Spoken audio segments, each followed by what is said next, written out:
તો શું રાજ ઠાકરેની જે પાર્ટી છે એ હવે ખતમ થઈ જશે અને મહારાષ્ટ્રની વિધાનસભાની ચૂંટણીમાં આ MNSએ શું ઉકાળ્યું છે? નમસ્કાર. મહારાષ્ટ્રની અંદર રાજ ઠાકરેની પાર્ટી મહારાષ્ટ્ર નવનિર્માણ સેના, જેને MNS કહેવામાં આવે છે, એનું વર્ચસ્વ ખતમ થઈ જાય એવા અંદેશા જોવા મળી રહ્યો છે. તો શું રાજ ઠાકરેની જે પાર્ટી છે એ હવે ખતમ થઈ જશે અને મહારાષ્ટ્રની વિધાનસભાની ચૂંટણીમાં આ MNSએ શું ઉકાળ્યું છે એના વિશે હું તમારી સાથે વાત કરીશ. મારું નામ રાજેશ શાહ છે અને તમે જોઈ રહ્યા છો ગુજરાતના સૌથી મોટા ડિજિટલ ન્યૂઝ પ્લેટફોર્મ ખબરછે.com ને. રાજ ઠાકરેની પાર્ટી વિશે વાત કરતાં પહેલાં મહારાષ્ટ્ર વિધાનસભાની અંદર 2 બેઠકો એવી હતી કે જેની પર મનસે ચર્ચામાં હતું. એક બેઠક જે વરલીની બેઠક હતી, જેમાં ઉદ્ધવ ઠાકરેના પુત્ર આદિત્ય ઠાકરે મેદાનમાં હતા અને આ બેઠક ઉપર આદિત્ય એટલા માટે જીત્યા કે મનસેનો એક ઉમેદવાર ઊભો હતો અને એને વધારે વોટ મળ્યા, એને કારણે આદિત્ય ઠાકરે જીત્યા. મનસે એટલે MNSએ જે ઉમેદવાર ઊભો રાખેલો એને લગભગ 19,000 જેટલા વોટ મળ્યા હતા અને એની સામે આદિત્ય ઠાકરે છે એ માત્ર 8,801 વોટથી જીતેલા અને સામે મિલિંદ દેવરા હતા. જો મિલિંદ દેવરાને એટલે આ મનસેનો ઉમેદવાર નહીં ઊભો હતે તો મિલિંદ દેવરાને આમાંથી ઘણા બધા મતો મળી શકે એમ હતા. એટલે મનસેને કારણે આદિત્ય ઠાકરે જીત્યા એવી એક વાત છે. તો બીજી તરફ રાજ ઠાકરેના પોતાના પુત્ર અમિત ઠાકરે જે મહીમની બેઠકો ઉપર ઊભા રહ્યા હતા, ત્યાં ઉદ્ધવ ઠાકરેનો ઉમેદવાર જબરજસ્તીથી ઊભો રહ્યો હતો.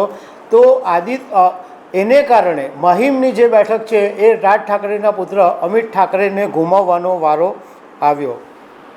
હવે હું તમને 5 પોઈન્ટથી એ સમજાવીશ કે રાજ ઠાકરેની જે પાર્ટી છે મહારાષ્ટ્ર નવનિર્માણ સેના, એનું હવે શું થશે.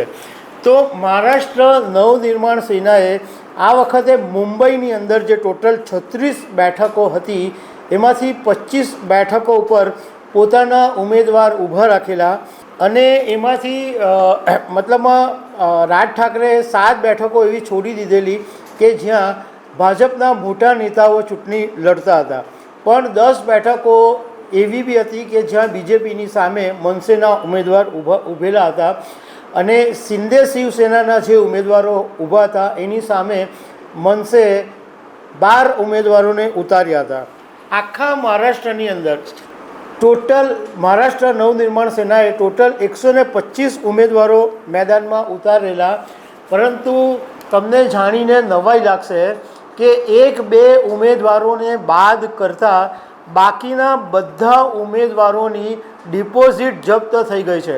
મતલબમાં એમને એટલા વોટ બી નથી મળ્યા કે એમને એમની ડિપોઝિટ પાછી મળી શકે. એટલું ખરાબ કારમી હાર આ મહારાષ્ટ્ર નવનિર્માણ સેનાના ઉમેદવારોની થઈ છે 125 બેઠકો પર ઉતારવા છતાં. મહારાષ્ટ્ર નવનિર્માણ સેનામાં પહેલીવાર એવું બન્યું કે પાર્ટીનો એક પણ નેતા આ વખતે ચૂંટણી જીત્યો નથી.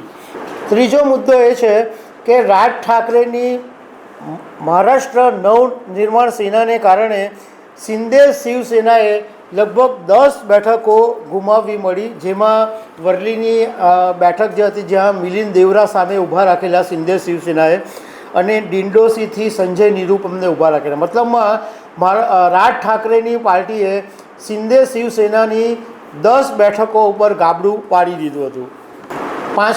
ચોથો મુદ્દો એ છે કે અત્યારે મહારાષ્ટ્ર નવનિર્માણ સેનાની હાલત એવી થઈ ગઈ છે કે રાજકીય પાર્ટીનો જે દરજ્જો છે એ જોખમમાં આવી ગયો છે અને જે ચૂંટણી ચિહ્ન છે એ પણ ખતરામાં આવી ગયું છે. એ પણ હવે રાજ ઠાકરે પાસેથી છીનવાઈ જાય એવી શક્યતા છે.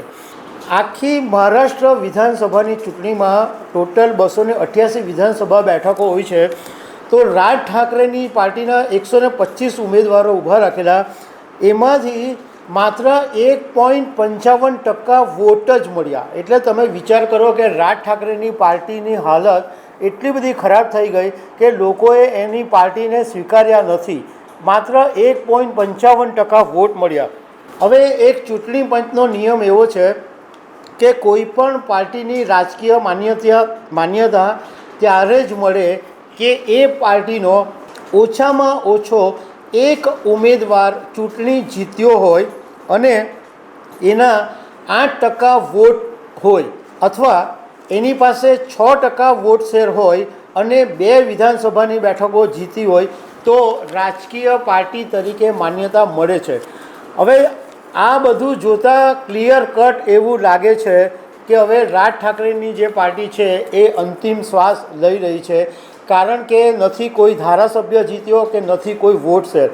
8%ની વાત તો દૂર રહી, 1.55% વોટ શેર મળ્યા છે.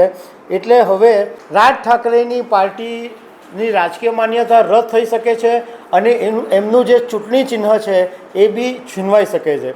જો કે આનો મતલબ એવો નથી થતો કે રાજ ઠાકરે ચૂંટણી નહીં લડી શકે. રાજ ઠાકરે ચૂંટણી લડી શકશે, પરંતુ એમના જે ઉમેદવારો હશે એ એમણે અપક્ષ તરીકે ચૂંટણી લડવી પડશે.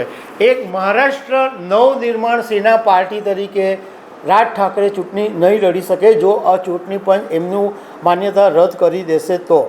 આને કારણે એટલે રાજ ઠાકરેને જે આટલો મોટો પછડાટ મળ્યો એને કારણે સૌથી મોટો ફાયદો ઉદ્ધવ ઠાકરેની શિવસેનાને મળશે એવું રાજકારણના જાણકારોનું માનવું છે.